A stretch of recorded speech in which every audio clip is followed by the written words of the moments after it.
네, 이 시간 우리에게 주시는 하나님의 말씀 보겠습니다. 신약성경 사도행전 3장 1절부터 10절까지입니다. 제9시 기도 시간에 베드로와 요한이 성전에 올라갈 때 나면서 못 걷게 된 이를 사람들이 메고 오니 이는 성전에 들어가는 사람들에게 구걸하기 위하여 날마다 위문이라는 성전문에 두는 자라. 그가 베드로와 요한이 성전에 들어가려 함을 보고 구걸하거늘 베드로가 요한과 더불어 주목하여 이르되 우리를 보라 하니 그가 그들에게서 무엇을 얻을까 하며 바라보거늘 베드로가 이르되 은과 금은 내게 없거니와 내게 있는 이것을 내게 주노니 나사렛 예수 그리스도의 이름으로 일어나 걸으라 하고 오른손을 잡아 일으키니 발과 발목이 곧 힘을 얻고 뛰어서서 걸으며 그들과 함께 성전으로 들어가면서 걷기도 하고 뛰기도 하며 하나님을 찬송하니 모든 백성이 그 걷는 것과 하나님을 찬송함을 보고 그가 본래 성전 미문에 앉아 구걸하던 사람인 줄 알고 그에게 일어난 일로 인하여 심히 놀랍게 여기며 놀라니라. 아멘. 우리 옆분들하고요, 지난 한 주간도 수고 많으셨습니다. 오늘도 은혜 많이 받으세요. 같이 한번 인사드리겠습니다. 예수님의 사도들은 오순절날에 임했던 성령의 세례를 받고 성령으로 충만했습니다.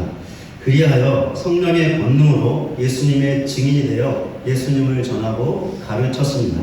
이것의 시발점이 오순절 성령 충만을 받았던 베드로의 설교였습니다. 베드로의 설교는 한마디로 예수님을 증거하기 위한 오직 예수 중심의 설교였습니다. 베드로의 설교를 듣고 수많은 사람들이 마음의 찔림을 받았습니다. 베드로는 그런 그들에게 회개하여 각각 예수 그리스도의 이름으로 세례를 받고 죄사함을 받으라고 권했습니다. 이 사람들이 베드로의 권면을 받아들였는데 이들의 수가 무려 3,000명이나 되었습니다. 사도들은 이렇게 베드로의 설교를 시작으로 예수님을 전하고 가르치게 되었습니다. 그런데 사도들이 했던 일은 이것만이 아니었습니다. 또 다른 일들도 행했습니다. 사도행전의 저자인 누가는 이것을 사도들로 말미암아 기사와 표적이 많이 나타났다라고 기록하고 있습니다. 누가의 기록을 통해서 사도들이 행했던 또 다른 일을 알 수 있는데요. 바로 기사와 표적이었습니다. 그러니까 사도들은 그들의 스승이자 주님이신 예수님처럼 하나님의 말씀과 예수님을 전하고 가르쳤으며 그와 동시에 기적도 행했던 것이죠.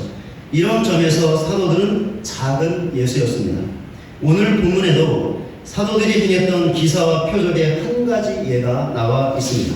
상당히 극적인 사건이었는데요. 우리 영상을 짧은 영상인데 한번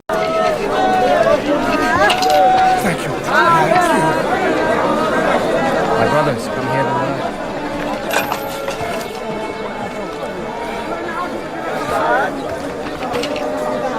Thank you, sister. Thank you. Thank you. Mary.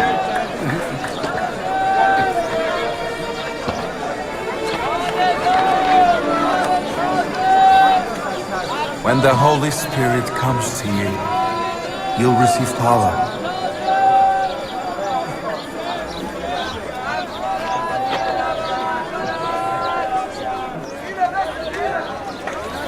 I don't have silver or gold, but what I have, I will give you.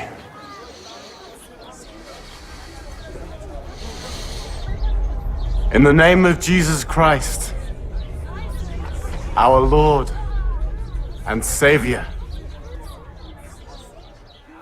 rise up and walk.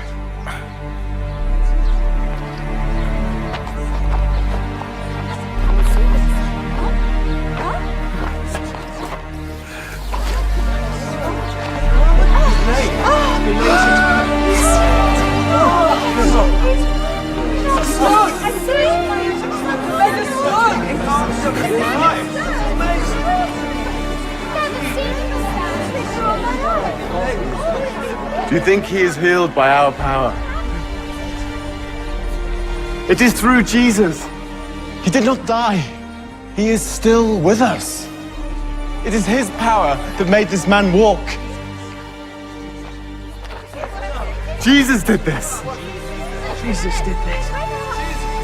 Jesus did this. Jesus did this. Jesus did this. Jesus did this. Jesus did this.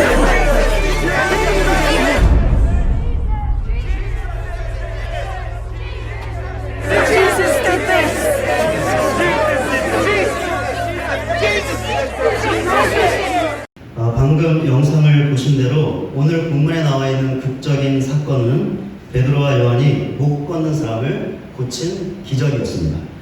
이 기적이 극적이었던 이유는 걷지 못했던 사람 때문이었습니다. 이 사람은 어떤 사고 때문에 걷지 못했던 것이 아니었습니다. 본문 2절에 나와 있는 것처럼 태어나면서부터 걷지 못했습니다. 그러니까 이 사람은 어떤 사고 때문에 후천적으로 걷지 못했던 것이 아니라 선천적으로 걷지 못했던 것이죠. 그러니 이 사람은 태어나서 단 한 번도 자신의 두 발로 걸어보지 못했습니다. 그렇기 때문에 이 사람은 다른 사람의 도움이 없이는 움직일 수 없었죠. 아니, 살아갈 수 없었습니다. 그래서 이 사람은 본문 2절에 나와 있는 것처럼 다른 사람의 도움을 받아 성전 민문에 와서 앉을 수 있었고, 또한 그곳에서 다른 사람들에게 구걸해야 살아갈 수 있었습니다. 그러던 어느 날 이 사람이 성전에 기도로 왔던 베드로와 요한을 만나게 되었고, 베드로와 요한이 이 사람을 일어나 걷게 하는 기적을 행했던 것이죠. 한번 생각해 보시기를 바랍니다. 태어나면서부터 걷지 못해서 다른 사람의 도움 없이는 움직일 수도 없고 살아갈 수도 없었던, 정말 말 그대로 하루하루를 비참하게 살고 있던 이 사람이 일어나 걷게 된 것입니다. 그러니 얼마나 놀랍고 극적인 일이 일어난 것일까요? 바로 이런 이유 때문에 베드로와 요한이 행했던 기적이 극적인 사건이었던 것입니다. 이 사건을 통해서 우리는 예수님을 믿지 않는 불신자들과 예수님을 믿고 있는 신자들에게 무엇이 가장 필요한지를 알 수 있습니다. 무엇이 가장 필요할까? 답을 먼저 말씀을 드리면 예수 그리스도입니다. 그렇다면 왜 예수 그리스도가 불신자나 신자 모두에게 가장 필요하신 분일까요? 먼저 불신자들에게 예수님이 가장 필요한 이유를 살펴보겠습니다. 앞에서 말씀드린 대로 베드로와 요한이 기도하기 위해 성전으로 올라가고 있었습니다. 이날의 정확한 날짜는 모릅니다. 그냥 어느 날이었습니다. 그러나 시간은 알 수 있는데 본문 1절에 나와 있는 것처럼 제9시였습니다. 지금의 시간으로 보면 오후 3시쯤 되는 시간이었습니다. 제9시는 본문에 나와 있는 대로 기도 시간이었습니다. 이 기도 시간은 구약에 나오는 다니엘과 같은 경건한 유대인들이 습관적으로 지켰던 시간이었습니다. 뿐만 아니라 유대인이 아닌 이방인일지라도 하나님을 경외했던 고넬료와 같은 경건한 사람들도 이 시간에 기도를 했습니다.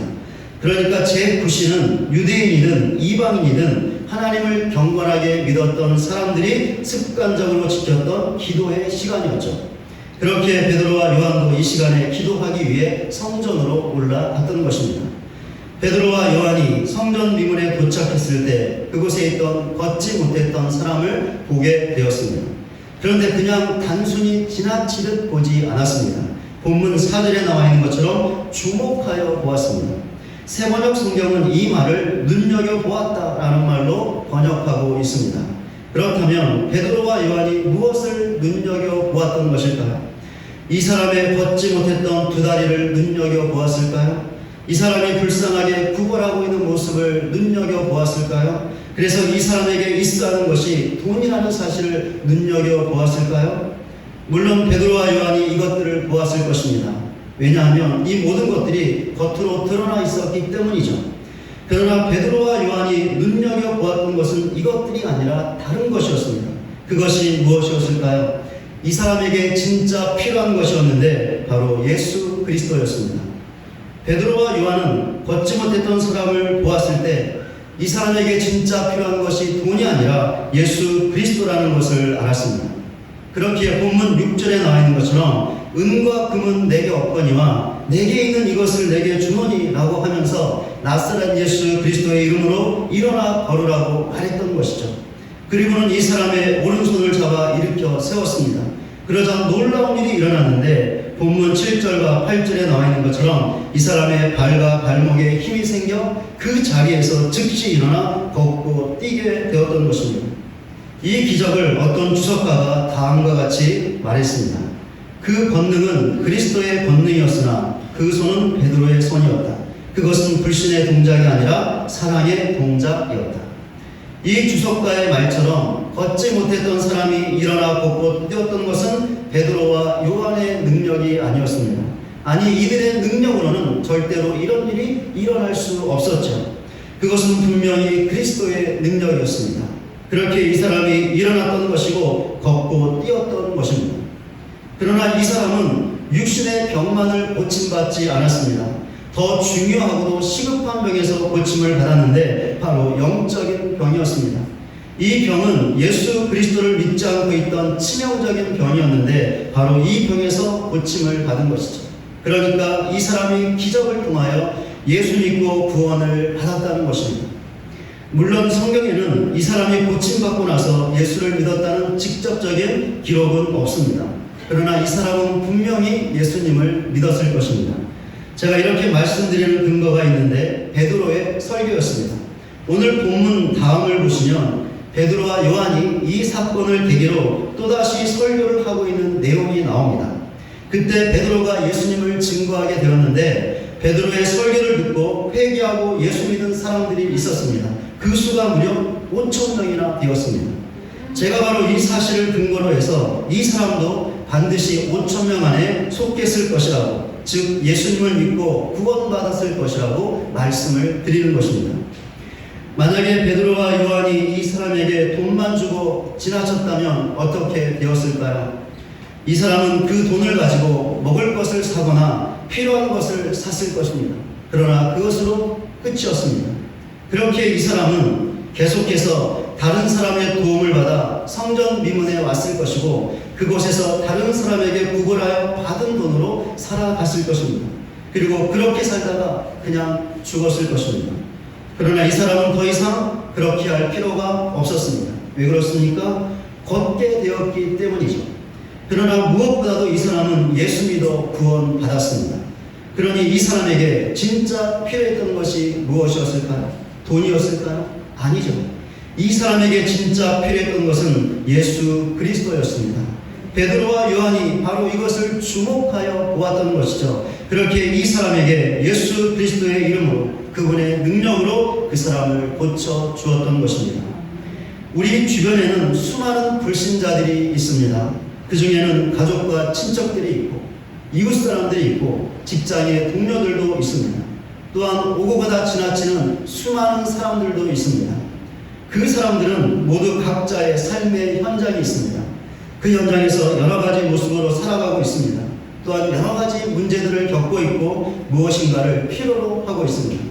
돈을 필요할 수도 있고 돕는 사람들이 필요할 수도 있고 새로운 직장이 필요할 수도 있습니다. 어떤 정보가 필요할 수도 있고 지금 당하고 있는 어려운 문제가 해결되는 것이 필요할 수도 있습니다. 그러나 우리 주변의 불신자들이 어떤 사람이든지 어떤 모습과 형편으로 살아가고 있든지 어떤 필요를 갖고 있든지 그 사람들에게 진짜 필요한 것은 돈이 아니라는 것이죠. 도와줄 사람도 아닙니다. 문제 해결도 아니죠. 그럼 무엇이 가장 진짜로 필요할까요? 예수 그리스도입니다. 여기 있는 우리는 예수 믿는 자들로서 또한 그 예수를 전해야 하는 자들로서 베드로와 요한처럼 이 사실을 볼 수 있어야 합니다. 보되 눈여겨보아야 합니다. 반드시 보아야 합니다. 왜 그렇습니까? 그래야 그들에게 예수님을 전할 수 있기 때문이죠. 그리고 우리가 예수님을 전해야 그들이 자기들의 죄를 회개하고 예수 믿어 구원받을 수 있기 때문입니다. 바로 이것이 불신자들에게 진짜로 필요한 것이죠. 그리고 이렇게만 된다면 예수 그리스도의 은혜와 능력으로 다른 부수적인 필요들과 문제들도 다 채움받을 수 있습니다. 다 해결될 수 있죠. 그런데 우리 주변의 불신자들이 이런 사실을 모르고 있다는 것입니다. 정말 까맣게 모르고 있죠. 그러나 우리는 알고 있습니다. 그렇게 우리가 이들에게 정말 필요한 예수님을 전해야 하는 것이죠. 예수님을 믿는 자들로서 또한 그분의 증인들로서 이런 사실을 확고하게 믿는 우리 모두가 되시기를 바랍니다. 그래야 우리 주변에 있는 불신자들을 볼 때 그들의 겉만을 보지 마시고 그들의 내면과 영혼을 눈여겨보시기 바랍니다.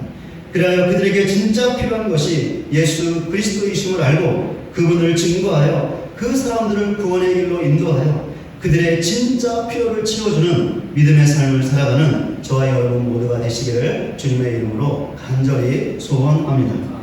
이제 신자에게 예수님의 필요한 이유를 살펴보겠습니다. 걷지 못했던 사람이 구걸했던 장소가 있었죠. 본문 2절에 나와 있는 것처럼 미문이라는 곳이었습니다. 말 그대로 아름다운 문이라는 뜻입니다. 미문은 성전에 있던 여러 개의 문들 중에 하나였는데 성전 동쪽으로 들어가는 주된 입구였습니다. 미문은 고린도의 노쇠로 만들어졌다고 합니다. 그런데 얼마나 아름답게 만들어졌던지 유대 역사가였던 유세푸스가 이 문에 대하여 금과 은으로만 덮여 있는 것보다 훨씬 낫다라고 했을 정도였습니다.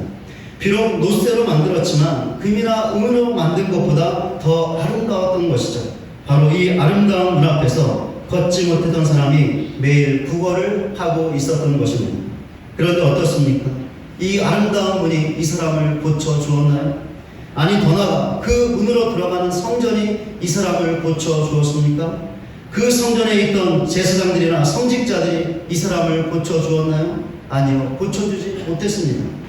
미문과 성전 그리고 그것의 조직과 종교 형식은 이 사람을 고쳐주지 못했습니다. 단지 이 사람이 구걸할 수 있는 장소만을 제공해 줄 뿐이었죠. 그렇다면 왜 고쳐주지 못했을까요?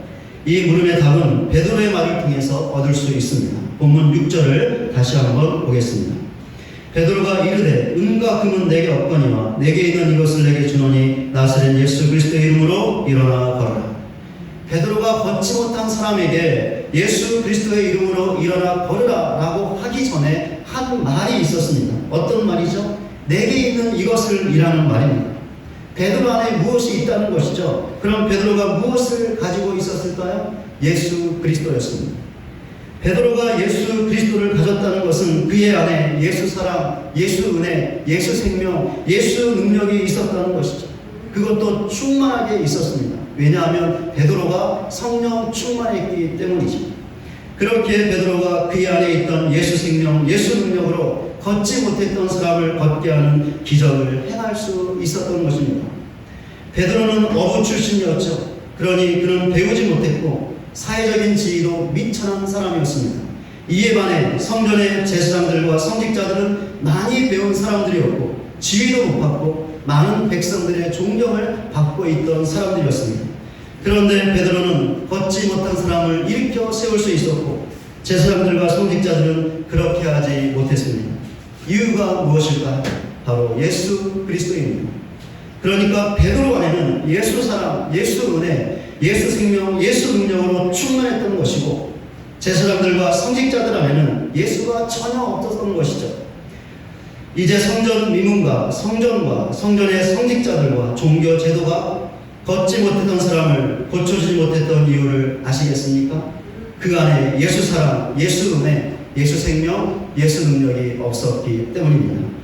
이런 사실을 통해서 우리는 중요한 영적인 교훈을 얻을 수 있습니다. 무엇이냐면 교회가 아무리 아름답고 화려한 건물을 갖고 있다 하더라도, 교회가 아무리 효율적인 조직과 제도를 갖고 있다 하더라도, 교회 안에서 행해지는 종교적인 행사와 일들이 아무리 세련되고 좋아 보인다 하더라도, 교회를 섬기는 사람들이 아무리 많이 배우고 멋있고 세련되었다 하더라도 그 안에 예수가 없으면 아무것도 아니라는 것이죠.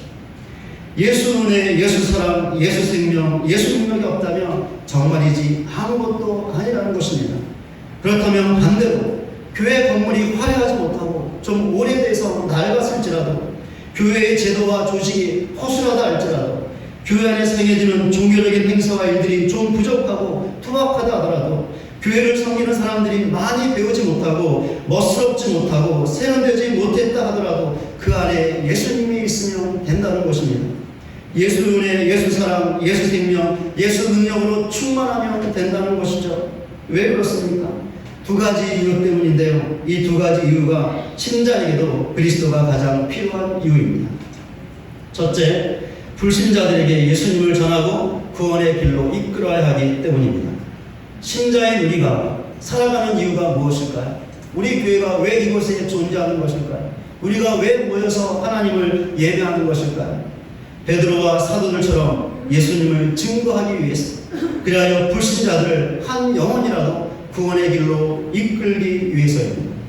앞에서 보았던 것처럼 불신자들에게 가장 필요한 예수님을 전하기 위해서 우리가 존재하는 것이죠. 그러니 우리 교회와 우리 안에 예수님이 없으면 어떻게 될까요? 예수님처럼 할 수 없는 것입니다. 예수님께서 어떻게 하셨죠? 예수님께서는 사람을 보실 때 예수님의 은혜와 사랑으로 그 영혼을 불쌍히 여기셨습니다.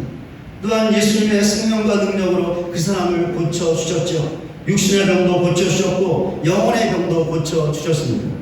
본문의 베드로와 요한이 정확하게 예수님처럼 행했던 것이죠. 그렇게 우리 교회와 우리 안에 예수님의 은혜와 사랑이 없으면, 예수의 생명과 능력이 없으면 불신자를 불쌍히 여길 수 없습니다.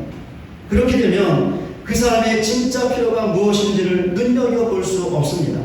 그러면 예수님을 전하지 못하게 되는 것이죠. 우리가 예수님을 전하지 않으면 불신자들이 예수님을 들을 수 없고, 그렇게 되면 회개도 없고 예수님도 구원받는 역사도 일어날 수 없는 것입니다. 그런데 우리 교회와 우리는 이렇게 해서는 안 되죠. 왜 그렇습니까? 우리 교회와 우리가 존재하는 목적에 맞는 삶이 아니기 때문입니다. 그렇게 우리 교회와 우리에게 가장 필요한 것이 바로 예수 그리스도입니다. 그러니 이런 사실을 반드시 알고 예수로 충만한 우리 교회와 우리 모두가 되시기를 바랍니다. 그리하여 예수의 은혜와 사랑으로, 예수의 생명과 능력으로 불신자들에게 예수님을 전하고 그들의 영혼을 살려내는 우리 교회와 우리 모두가 되시기를 주님의 이름으로 간절히 소원합니다. 신자인 우리에게 예수님이 가장 필요한 두 번째 이유입니다. 큰 능력이 하나님께 있음을 알고 하나님을 의지해야 하기 때문입니다. 사도 바울의 고백을 한번 들어보시기 바랍니다. 고린도후서 4장 7절입니다. 우리가 이 보배를 질그릇에 가졌으니 이는 심히 큰 능력은 하나님께 있고 우리에게 있지 아니함을 알게 하려 하며. 사도 바울은 우리가 이 보배를 질그릇에 가졌다고 말하고 있습니다. 여기서 질그릇은 우리의 연약함과 한계를 의미하는 말입니다. 그리고 보배는 복음의 영광스러운 빛 혹은 복음의 능력을 의미하는 말입니다. 그런데 복음의 핵심은 예수님이시죠. 그렇다면 보배는 예수 그리스도라고 할 수 있습니다. 그럼 바울은 연약하고 한계가 있는 우리 안에 예수 그리스도라는 보배가 있다고 말하고 있는 것이죠. 바울은 이것의 이유도 밝히고 있는데요. 큰 능력이 우리에게 있는 것이 아니라 하나님에게 있는 것을 알게 하기 위함이라는 것입니다. 그렇습니다. 우리 안에 예수로 충만하게 되면 우리는 중요한 사실을 알게 됩니다. 무엇을 알게 되는 것일까요? 큰 능력이 우리에게 있는 것이 아니라 하나님에게 있는 것을 알게 되는 것이죠. 이 사실을 알면 어떻게 될까요? 사도 바울의 고백을 좀 더 들어보시기 바랍니다. 고린도후서 4장 8절과 9절입니다. 우리가 사방으로 우겨쌈을 당하여도 쌓이지 아니하며 답답한 일을 당하여도 낙심하지 아니하며 박해를 받아도 버림받지 아니하고 거꾸러뜨림을 당하여도 망하지 아니하며. 여기 나오는 우겨쌈이라는 말은 몹시 괴로운이라는 의미를 갖고 있습니다. 그렇게 이 말은 몹시 괴로운 문제나 상황이라고 할 수 있습니다. 그런데 바울은 우리가 사방으로 우겨쌈을 당해도 쌓이지 아니한다고 말하고 있습니다. 이유가 무엇이죠? 큰 능력이 하나님에게 있기 때문입니다. 그러니까 질그릇 같은 우리에게 우겨쌈이 있을지라도 우리가 하나님의 능력을 의지하면 능히 그것들에게 쌓이지 아니하고 이겨낼 수 있다는 것이죠. 바울이 말하고 있는 답답한 일은 무엇을 어떻게 할지 몰라서 당황하는 것을 의미합니다. 그러니까 한 치 앞도 볼 수 없고 예측할 수 없는 상황 때문에 이러지도 못하고 저러지도 못하는 그런 상황을 말하는 것이죠. 그런데 바울은 우리가 답답한 일을 당하여도 낙심하지 않는다고 말하고 있습니다. 이유가 무엇이죠? 큰 능력이 하나님에게 있기 때문입니다. 그러니까 질그릇 같은 우리가 답답한 일을 당할지라도 우리가 하나님의 능력을 의지하면 낙심하지 않고 소망을 가질 수 있다는 것이죠. 바울은 우리가 박해를 받아도 버림받지 않을 것이라고 말하고 있습니다.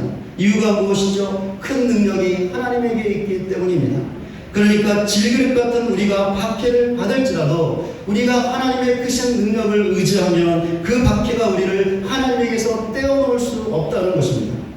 바울은 마지막으로 우리가 거꾸러뜨림을 당해도 망하지 않는다고 말하고 있습니다. 여기서 거꾸러뜨림은 가장 낮은 곳에 던져진이라는 의미를 갖고 있습니다. 그러니까 우리가 가장 낮은 곳, 비틀한 곳에 처하게 된다는 것이죠. 그러나 그럴지라도 우리가 망하지 않는다는 것입니다.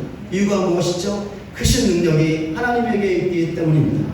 그러니까 질그릇 같은 우리가 가장 낮은 곳에 처할 수 있지만 우리가 하나님의 능력을 의지하면 절대로 망하지 않는다는 것입니다. 큰 능력이 우리가 아니라 하나님에게 있음을 알게 되면 어떻게 되는지 아시겠습니까? 우리가 비록 질그릇 같은 연약하고 한계가 있는 존재이지만 하나님의 능력을 의지하면 아무리 우겨쌈을 당해도 쌓이지 않을 수 있고 답답한 일을 당해도 소망을 잃지 않을 수 있고 박해를 받아도 이겨낼 수 있고 거꾸로짐을 당해도 다시 일어설 수 있다는 것입니다. 그런데 우리가 큰 능력이 하나님에게 있음을 어떻게 알 수 있습니까? 질그릇 같은 우리 안에 보배이신 예수가 충만할 때, 예수의 은혜와 사랑, 예수의 생명과 능력으로 충만할 때 알 수 있는 것입니다. 그리고 이렇게 알게 될 때 우리가 하나님의 큰 능력을 의지할 수 있는 것이죠. 그러면 우리는 승리할 수 있고 낙심하지 않을 수 있고 망하지 않을 수 있습니다. 그러니 신자인 우리에게 그 무엇이 가장 필요할까요? 예수 그리스도입니다. 혹시 우리 가운데 실패하고 낙심하고 좌절하고 넘어져 있는 분이 계십니까? 그렇다면 우리 안에 예수님으로 충만하지 못한 것입니다. 그러나 반대로 승리하고 있고 힘을 내고 있고 소망을 갖고 있고 인내하는 분이 계십니까? 그렇다면 그 안에 예수님으로 충만한 것입니다. 이런 사실을 반드시 알고 예수로 충만한 우리 모두가 되시기를 바랍니다. 그리하여 큰 능력이 하나님에게 있음을 알고 그 능력을 의지하여 질그릇 같은 우리이지만 어떤 상황에 처한다 하더라도 승리하고 인내하고 낙심하지 않는 우리 모두가 되시기를 주님의 이름으로 간절히 소원합니다. 말씀을 맺겠습니다. 바로 앞에서 사도 바울의 고백을 살펴보았는데요. 이 고백은 사도 바울이 복음을 전해야 하는 사명의 차원에서 한 고백이었습니다. 우리는 사도 바울이 예수님을 전하면서 당했던 수많은 어려움들과 고통들과 고난들을 잘 알고 있습니다. 바울은 고백대로 그는 우겨쌈을 당했고 답답한 일들을 경험했고 박해를 받았고 거꾸로 튀김을 당했습니다. 그런데 사도 바울이 어떻게 했습니까? 그의 고백대로 쌓이지 아니했고 낙심하지 아니했고 버림받지 않았고 망하지 않았습니다. 이유가 무엇이죠? 사도 바울이 크신 하나님의 능력을 의지했기 때문입니다. 사도 바울이 어떻게 이럴 수 있었을까요? 바울 안에 예수로 충만했기 때문입니다. 이런 사실은 본문에 나오는 베드로와 요한 그리고 다른 사도들도 마찬가지였습니다. 우리들도 예수님을 전해야 합니다. 왜 그렇습니까? 불신자들에게 가장 필요한 것이 예수님이시기 때문이죠. 불신자들이 우리가 전하는 예수님을 듣고 회개하고 예수 믿어 구원받아야 하는 것입니다. 그런데 이것이 우리의 힘으로 되는 것이 아니죠.